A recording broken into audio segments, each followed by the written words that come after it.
I am not more gifted than the average human being. If you know anything about history, you would know that is so what hard times I had in studying and the fact that I do not have a memory like some other people do. I am just more curious than the average person, and I will not give up on a problem until I have found the proper solution. This is one of my greatest satisfactions in life, solving problems, and the harder they are, the more satisfaction do I get out of them. Maybe you could consider me a bit more patient in continuing with my problem than is the average human being.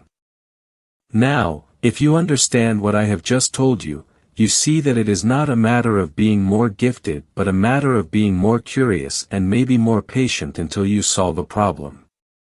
Be a voice, not an echo. This topic brings me to that worst outcrop of herd life, the military system, which I abhor. This plague spot of civilization ought to be abolished with all possible speed. Heroism on command, senseless violence, and all the loathsome nonsense that goes by the name of patriotism, how passionately I hate them.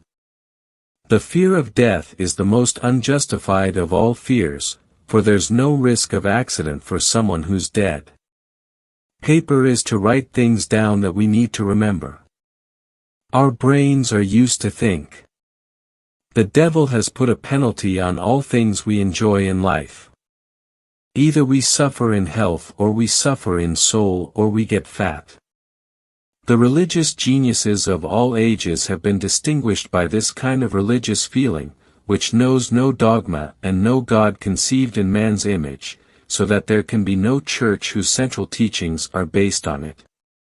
Hence it is precisely among the heretics of every age that we find men who were filled with this highest kind of religious feeling and were in many cases regarded by their contemporaries as atheists, sometimes also as saints.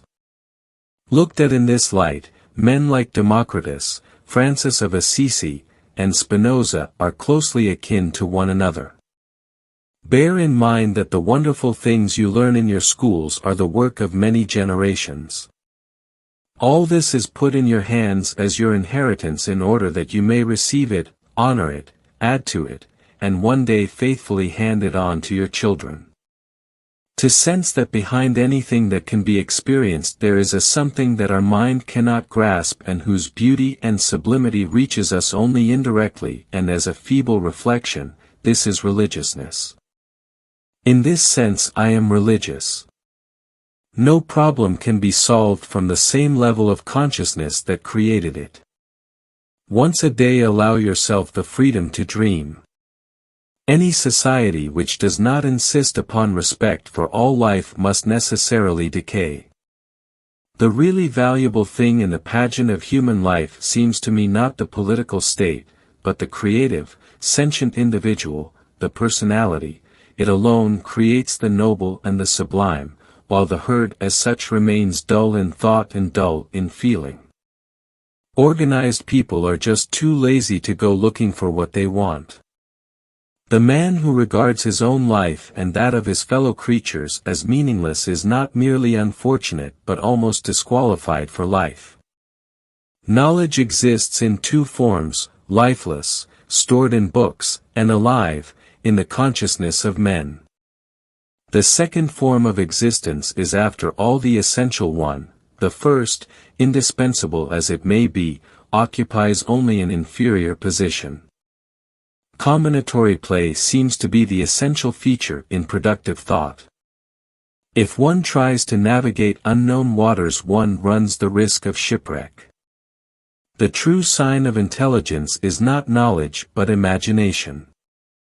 I have no special talent. I am only passionately curious. Once you stop learning you start dying. Only one who devotes himself to a cause with his whole strength and soul can be a true master. For this reason mastery demands all of a person. Joy in looking and comprehending is nature's most beautiful gift.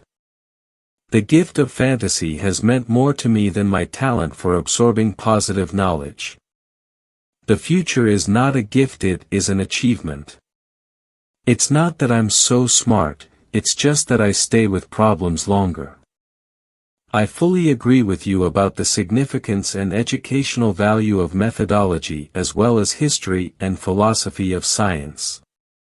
So many people today, and even professional scientists, seem to me like somebody who has seen thousands of trees but has never seen a forest.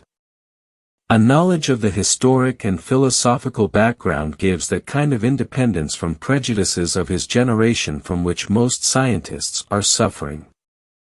This independence created by philosophical insight is, in my opinion, the mark of distinction between a mere artisan or specialist and a real seeker after truth. I maintain that the cosmic religious feeling is the strongest and noblest motive for scientific research.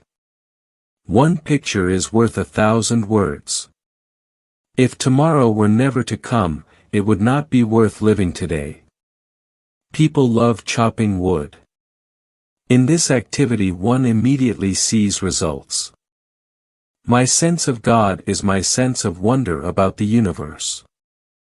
The religion of the future will be cosmic religion. It will transcend personal God and avoid dogma and theology.